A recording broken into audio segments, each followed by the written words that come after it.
Hello, my friends. Welcome back to Cloud Wars Live. This is the podcast where we're exploring the ramifications of the digital revolution. And certainly it has touched every part of our lives, personal, professional, anything in between. And one of the big things that we see, again, connecting both our personal lives and our professional lives, is this notion of talent, careers, where we work, how we work, the sort of companies we want to work for, what's going on with those companies, and how those companies look at the world of talent. And so we're delighted to have one of our monthly guests, one of our digital all-stars, Pat Fitzgerald, who's the co-founder of CareerAv, an HR talent and consulting firm. Patrick, great to see you. You too, Bob. Thank you.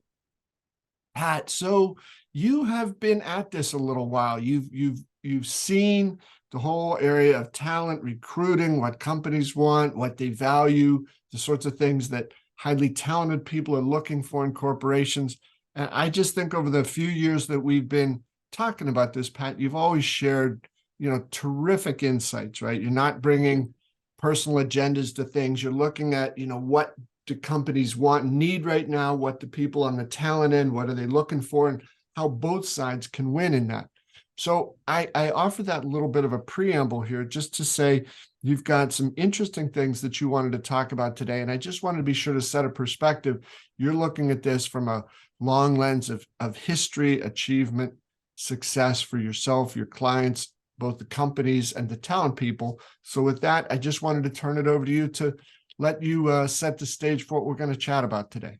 Thank you, Bob. I really appreciate it. I think the topic today has to be the focus on what it takes, what it used to take, what it needs to take for great companies to truly be great. Mm-hmm. And we've watched over the last now almost 3 years, 2.5 years through COVID, a lot of changes. Some are going to really be beneficial. We all understand that.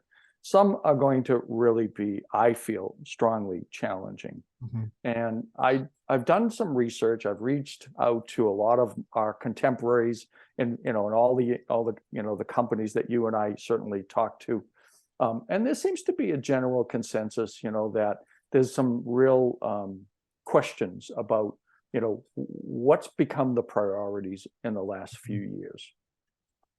We talked last time about work ethic and early talent. And I still believe firmly that the young talent in today's world, has a huge opportunity in the marketplace.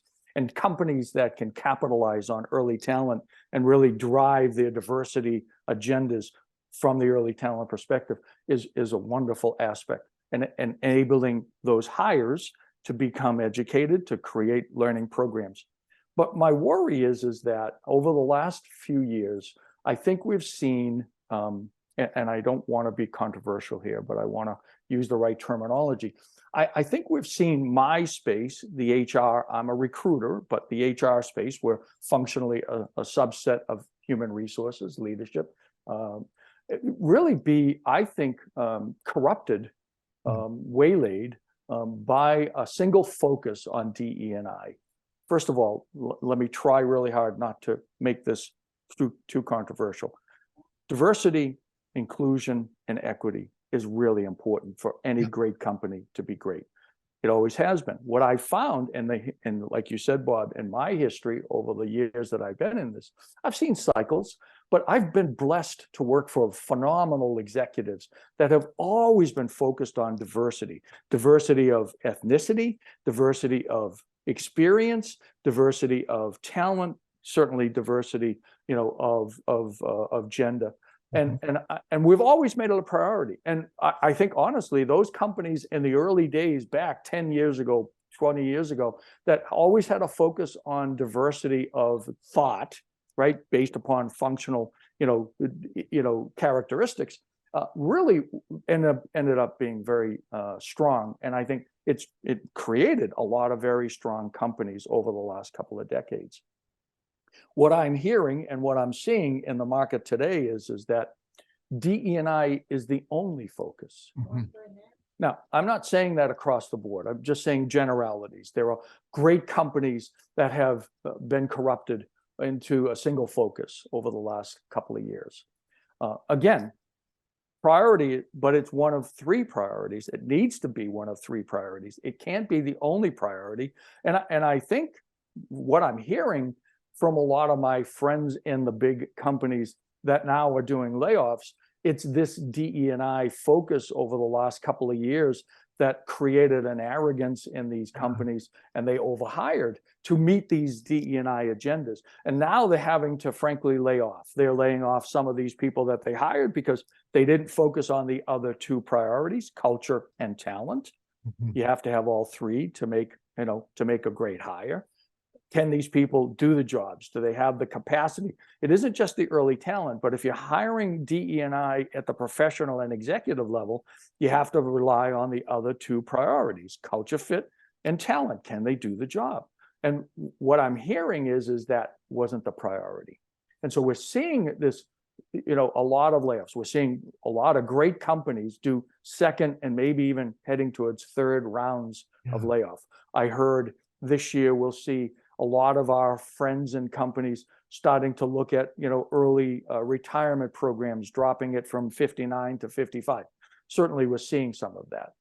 But what I want to really encourage our friends, those in our industry, those that are in leadership, HR, and talent levels, they really need to focus on really the foundational priorities. DE&I, absolutely a priority. Culture fit, scalability within that culture, talent. Can that individual at the professional and executive level, it's different at the university and early talent level, but at the professional and executive level, can they do the job? Can they scale? Can they fit into the agenda of the growth initiatives, whether it be in engineering or sales or go-to-market or customer success? Incidental, can they do the job? Those are the two pieces I feel strongly kind of got sidetracked over the last couple of years. We have to go back to the foundational piece. I think really our big initiative is right now to readdress exactly what the priorities are. And then I'll take it even a step further. I think what has happened in my space, talent acquisition, talent intelligence, talent development, is that talent acquisition has been subjugated to a reporting and process under this new single focus. A lot of the people that I talk to today are struggling with a very reactive recruiting talent acquisition organization, because instead of hiring talent acquisition leaders, they hired talent recruiting operations leaders in those talent acquisition roles. And so under DE&I, there's a huge demand for reporting. And the reporting has become a priority about how are we doing in the agenda of meeting these, these priorities or this individual priority. And I think it's this ripple effect, this wave that's really kind of affected the whole hiring best practices, growth and initiative for major companies. There is brilliant technology out there. There are tremendous tools out there to really help the HR executives, people executives, and the talent acquisition executives, to really be able to meet the reporting demands. Right. But you can't forget about focusing on identifying exactly how you attract, develop, and retain. It's got to be all three. It can't just be attraction and then not really focus on retention and development for those individuals. And I think there's where the gap has really widened in the last few years. So let me stop, open it up to see what you might think about all this, Bob, because I'm genuinely concerned that if we don't fix this quickly, we're going to see a prolonged lack of great companies or companies that are great today continuing to see that growth and the drive, to the initiatives and the development of true talent within the leadership roles. Yeah, Pat, I think it's a fascinating idea that you've raised here, and it would be, if there's a parallel to this, you might say that what if you had people heading up HR organizations or talent organizations who said, our top priority now, because the economy is a little tough now, is we are going to look mostly at people with low compensation levels. right? That's the only thing we're going to care about is affordability. Is this as something that companies have to think about? Of course it is, but taken out of whack, which I think was your point, the Yep. DEI is great as a fundamental notion and idea and a part of what a company's belief system and culture should be, but it has to be counterbalanced and in harmony with, as you described it, Pat, Yep.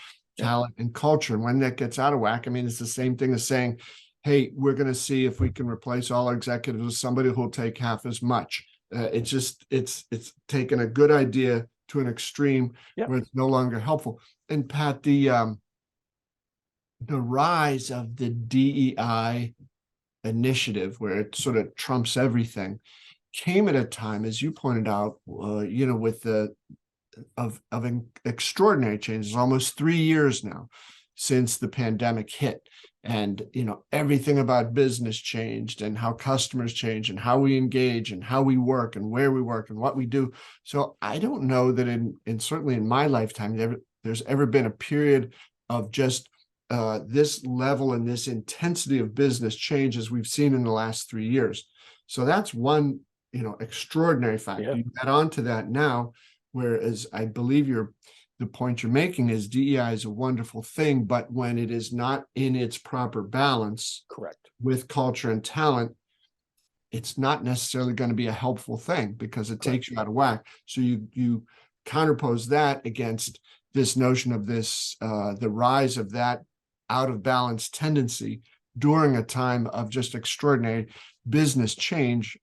You could see where that could have some bad outcomes. yeah. And fortunately enough for you and me, Bob, we've seen these sort of cycles over the multiple decades we've been in this, this industry. And we've, just like the economy, just like the stock market, we see these cycles, whatever they are, 10, 20, 10, 12-year cycles where, the market shifts and goes up and down. But many of these cycles have really benefited. The question is, and this is the piece that I want to encourage anyone that frankly, is watching this, is what are you going to do coming out of this? Yeah. We don't know what the economy is going to bear this year. All the economists that I'm reading are suggesting, the first half of 2023 is going to be flat. There's a possibility the second half is going to fall off a cliff financially. But all that said, we'll get through that. We always do. Yeah. The advancement of technology, the advancement of, the way that we treat our employees has been phenomenal over the last, many decades. We challenge all of our leaders to, frankly, be inspirational leaders, to build a forward-thinking direction for everybody in the company. And many of them have risen to that opportunity. What I worry about is what is going to come out of this. Virtual workforce is a big dilemma today, right? We're seeing brilliant companies now say we're going to pull all that back. We talked about it last time. For those early talents, you should be in the office so you can learn and scale and grow, by the synergies of the peers that you're going to be working with and the leaders that you work for to learn from. But we worry now about what's the priorities. And we talked about it a couple of sessions ago. The best companies out there have focused and worked on their culture. Mm-hmm. If you're not focused on culture and fit to culture and scale of the hires at professional and executive level, then you're going to have a lot of challenges around how to develop them and how to retain them. I think really the challenge of retention is a tipping point that we're going to see be affected. We're not going to see what you and I grew up with, which is 20 years at one company or a whole career at one. We know we're not going to see that. But we talked about it last time. Those young employees need to stay with a company long enough to be able to, frankly, get promotion, become valued. And that's when other companies are going to have a greater interest in them. And that's also culture dynamic. So my worry is what are we going to see coming out of this recent change? And I said it before, I do believe, our human resources friends and partners have been really impacted in a negative way through the single focus on DE&I. Mhm. DE&I is always going to be a priority and needs to be an absolute priority, but one of three, not singularly. And I think that's where we need to see what's going to happen over the next year or more. If the economy does stumble, it's even going to be more of a priority, in my opinion, to really be able to develop the talent during the. We've always seen down cycles in the economy be the times when companies have really, capitalized on, really changing their product lines and developing new go-to-market strategies and hunkering down and really developing their talent. We're seeing a brilliant experience of that over the last, decade or so. Yeah. If you prioritize differently today, what will that result look like 2 years from now? I don't know the answer, but I am encouraging our friends and and frankly partners in the human resource talent and people, leadership roles, to really look at what's their strategy going to be for the next 12 months, what's it going to be for the next 24 months, and it has to be aligned with, the leadership and inspirational leadership of the C-suite of their companies. And I do think there's going to be great opportunities, and I think we're going to see some companies come out of this downturn stronger than ever. Yeah. But I also worry that we're going to see a lot of these private equity funded companies, get sidelined because their priorities aren't in line with where they need to be for growth. So just my thought for the day. Yeah. Pat, I think it was interesting. One of the things, I just want to touch on this before we wrap up. One of the things you said at the beginning about how sort of the best performing companies for a long time, part of their culture was DEI, right? It was inside the fabric of the company. Yep. I think more recently, maybe some companies that didn't have that thought, hey, here's a quick fix. Yep. We'll put this in, we'll make it the top priority for everything. They didn't have the culture that could sort of assimilate it, support it, enrich it, and help put it in the context where it's beneficial for everybody involved. So I just think this role that point that you made there about culture is so important, because today, we did a growth swarm video the other day, but about this notion of leadership in these highly disruptive and uncertain times, and how the top leaders in the company have to they don't create the culture, Pat, right? But they create the environment in which a good, forward-looking, supportive culture arises, so that when market shifts that can be pretty dramatic happen, when you see something happen with your customers, your competitors, or inside your own company, you're not floored by that. It can jar you a little bit, but you got to keep moving along with that. So Pat, I think you have done a great service here in raising this issue, because it isn't in any way a judgment on DEI and those programs. No. It is one rather of saying, how do you balance it as one of multiple things you've got to do really well in these very challenging times? Absolutely. And in the real world, Bob, you and I grew up in this thought process. In the real world, not everyone gets a trophy, nor should they. Perfect. Pat, well said there. Well said. Participation is a good thing, but it's not necessarily proof of being wonderful. Everybody gets a trophy. Well, Pat, thanks. Can I just give you the final word here before we close? Please. Over to you. We, Mark Hatfield and myself, have spent a lot of time chatting with our customers and potential customers, certainly around these topics. We've been very blessed to be able to consult with some of our clients that have bought into the passive recruiting model and now want us to help them, change that to an active recruiting model, change the talent leader focus from operations and reporting to talent attraction and development. Yeah. And so if you have interest, if you have comments, you can find us at careerav.com, or my email is pat@careerav.com. Perfect. Perfect. Well, Pat, thanks so much. Very, very important subject that you've raised today, and one where we want to see all DEI programs succeed. But to succeed, they've got to be in the proper context and given the right balance and given the best chance to be fully successful in combination, as you've said, with culture and talent. Absolutely. Great. Pat, thanks so much. Good to see you as always. And folks, thanks to you for being with us here at Cloud Wars Live. Hope things are great with you, and we'll see you next time.